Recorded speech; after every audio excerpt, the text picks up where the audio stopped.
Emmanuel, God is with us. Emmanuel, God is with us. Well, today we're gonna go to our bed here. It's mixed. It's mostly squash. There is there's a sweet potato patch right here. It used to be beans. You see the beans that are growing here? And to make it three sisters, I do have a sunflower there. So that's the third sister. The beans are, I'm getting my own seed because sometimes things are hard to come by. This is Kentucky Wonder. So people say, well, that seed's pretty easy to come by. But just in case, I'm going to get my own. This is Northeasterner. I'm growing these for seed too. These have been the longest and biggest Northeasterners. Look at that. These are 12 inches long. They look like rulers, not like string beans. So I've never had them grow like that. And these are my purple ones. They're the earliest form I have. They come on the plant earlier than any other. And as I can see, they're also continuing to produce, even though I'm not collecting fruit because I'm saving it for seed. Yeah. So let us continue into my squash bed here. I'll have to bring you around to the other side, but I wanted to show you this side first because you may not recognize it from the other side. This is my main vegetable bed. This is where I grow a lot of food. And it is 4 by 4. So it's not huge, but it grows a lot of food. And I do that by picking foods that I can eat the leaves as well as the fruit. I got herbs in here. It's the month of July, which is a great month to update you on the garden. This is a zucchini. I bought this trying to buy a yellow squash. I got this from Seeds of Italy, and so far it does not look like a yellow squash at all. I've harvested it, and I've not gotten a yellow squash out of it. So I'm gonna keep on. I'm gonna this time wait a little longer and see if the squash turn to the shape of a yellow squash. But they were very zucchini-like last time. Maybe some of the other seed from the packet will give me yellow squash. So maybe I'll try again. Underneath the yellow squash, the strawberries. Strawberries do not like summer sun in my area. They don't like it. So you got to figure out a way to shade them, either by putting straw on them in the summertime. You got to do something. I grow some kind of plant that gives shade in the summer. Next to it is my lettuce. Lettuce, again, is a plant that's not that fond of the summer sun. But in the shade of the squash plant, it's perfectly fine. In fact, underneath here are lettuces. All different kinds of lettuce. Underneath the leaves, you'll find, oh, that's a cabbage. So things that don't like a whole lot of sun, I grow them underneath the leaves of my squash. You see this lettuce plant is flowering. I plant the lettuce plants every few weeks so that they can, you know, in their time go to flower. This is red clover. And I don't know what this is. I think it's a flower of some sort. But it's growing over everybody. And everybody's fine with it. So everybody's fine with it. I'm fine with it too. This is a kale that's supposed to be a broccoli plant. It's very unique broccoli plant. It looks like kale to me, but they say you can eat it as kale and you can eat it as broccoli. So I haven't been bold enough to try it yet. And right next to that is a lettuce bed. And this lettuce is being shaded by cucumbers and squash. So it's not getting full sun. It's got plants.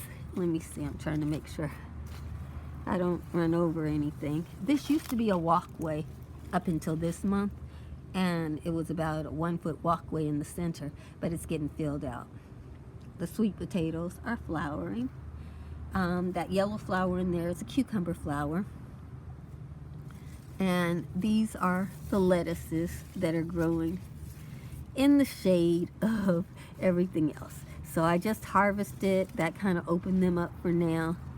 But don't worry, in a week or two, these plants will all be big and taken over. In fact, I'm thinking whatever this one is, I was trying to grow a squash that would get big leaves, and this is a runner.